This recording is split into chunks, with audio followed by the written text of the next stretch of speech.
So if you follow me on any other sites, you'd know that I've been absolutely obsessed with Cookie Run for like this entire year, especially the theory that Elder Fairy Cookie is Silent Salt somehow. And for what I've seen, it's got the fandom pretty divided between absolutely hating the theory and being definitely 100% convinced it's true.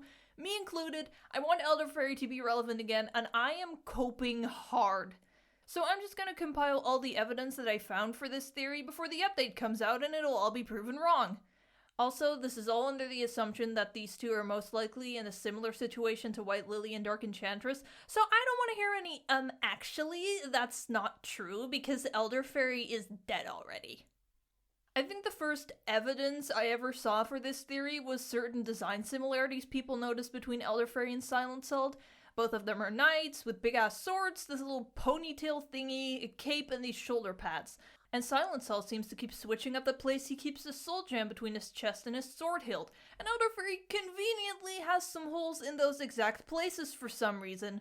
Now, this is definitely the weakest piece of evidence, on its own that is, because I could just as easily be like, guys, I think Dark Cacao is actually Silent Salt because big sword and shoulder pads and purple and ponytail sometimes? Two things that are not necessarily evidence in and of themselves is the fact that Elder Fairy seemingly grows more attached to White Lily, an outsider he's known for probably a few months, over anyone else in the kingdom. White Lily even says that she feels like he really understands her, which would make sense if he was literally the holder of the other half of her soul gem at one point.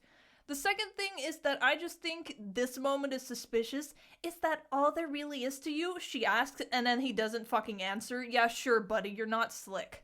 Now, the moment where this theory started getting really interesting and somewhat plausible was at the end of Beast Yeast episode 10 when Sugarfly tells Hollyberry a tale about a stranger who was silent as the wind, coming to the fairy kingdom to talk to Elder Fairy, after which the sapling for the silver tree was planted.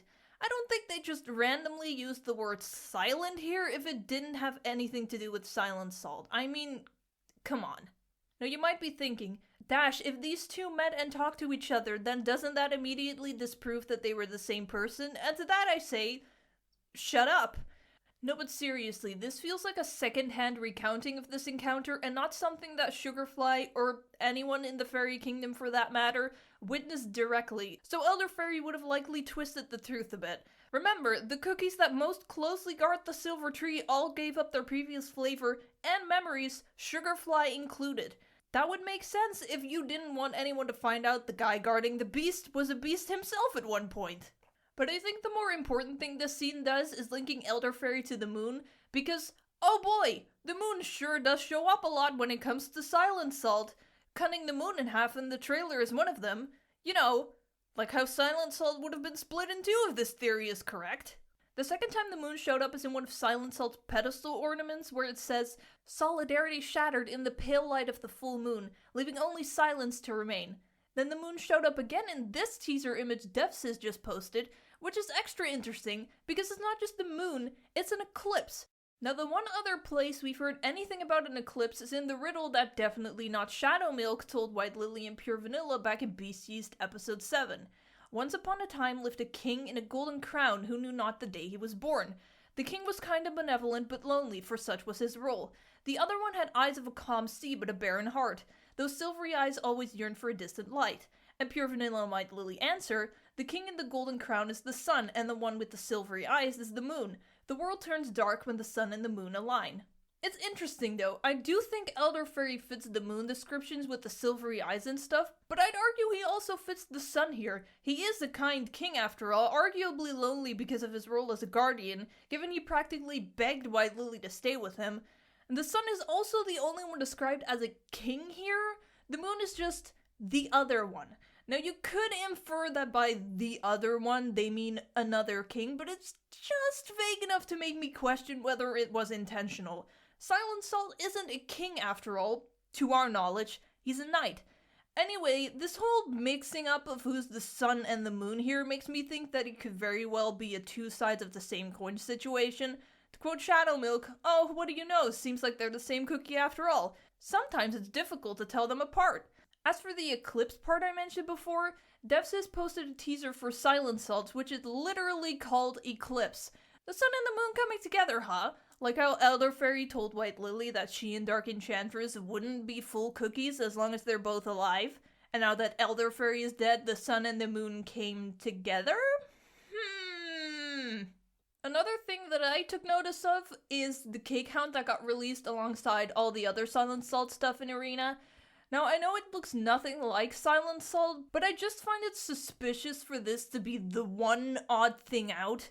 Anyway, the description says, a stray cake hound wandered around and licked a suspicious-looking vial that dropped on the cathedral grounds. Soon his body turned gray and turned into a cake hound with ink cream. A disciple, horrified by its appearance, placed a large fork to purify it, but this cake hound was just happy to get a shiny silver crown. Turning gray, you say? Like how Silent Salt's main color is gray and his soul gem seemingly turned from whitish to black after his corruption? And someone trying to purify something with a large fork is exactly how the witches trapped the beasts in the silver tree.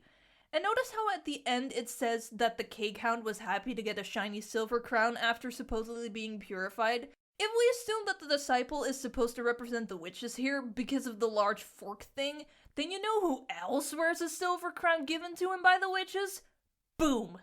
And don't say it's supposed to be a Doel cake hound because it also clearly doesn't look like them. Aside from the candles, that cookie didn't turn gray after falling into the rift, it whitewashed them! There's a few smaller things too. People have compared this, I think it was concept art of Silent Salt to this CG of Elder Faerie and White Lily, because the beasts really like their chin grabs and head tilts. Not really anything substantial, but it would make it like 10 times funnier if this theory turned out to be true. There's also this beta illustration where Elder Faerie is conveniently right above and connected to Silent Salt's soul gem specifically, although I haven't actually seen a source for this image yet, so I don't really know where people got it from.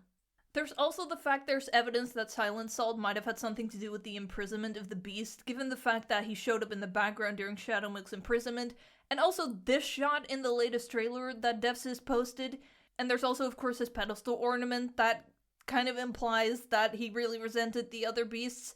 He especially seems to have beef with Shadowmilk specifically, just like someone else we know. Although, to be fair, literally all the beasts fucking hate Shadowmilk, so that's not really a Silent Salt exclusive thing. Lastly, one thing is related to the leaks, so take this with a grain of salt, although we will likely get those soon anyway. But it seems that in one of the little notes it says something like, now the story he couldn't tell begins, soon the truth beyond the silence will be revealed. You know who else probably couldn't tell the full story? I'm telling you, these are 100% the same person. And even if they're not, they are definitely heavily connected, and you cannot convince me otherwise. Anyway, I'll go get my clown wig ready for about 2 weeks from now when I'm proven wrong. See you guys then. Quick edit. So remember when I said that Elder Faerie more so fit the description of the sun in Shadowmilk's riddle instead of the moon like how he was depicted in Sugarfly's story? So DevSisters just posted a new trailer for Silent Salt called A Barren Land Illuminated by Moonlight. You know, just like how the moon was described as having a barren heart in Shadowmilk's riddle. Or the Silent Salt profile picture, which sure does look a lot like how Elder Faerie looked in Sugarfly's story. I legitimately don't know how much more obvious they can make it. Anyway, that's about it. Bye.